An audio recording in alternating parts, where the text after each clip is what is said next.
bait nung taga-Starbucks Tomas Morato. Talagang sinabi niya sa akin, "Naku ma'am, sorry po, wala na po kami dito. Pero punta po kayo ng Starbucks sa may tapat ng FEU. Marami pa po sila doon na stock." So ayun, pumunta agad kami ng Starbucks FEU. Tapos niloloko nga namin yung mga crew tsaka yung guard na, "Kuya, alin po ba dito yung marami yung laman para maganda naman yung makuha namin?" Natatawa lang sila. Tapos masyado silang mababait din naman. Kudos din naman sa kanila.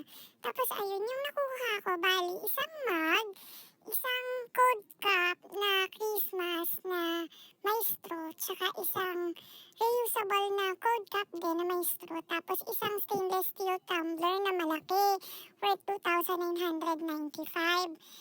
Para sa akin naman, okay naman siya kasi kumbaga 2,545 lang yung binayaran mo, tapos apat na yung nakuha mo. So, not bad, diba? Tapos may bag pa. So, yun. Okay na yun. Di naman ako nagsisisi. Yun lang.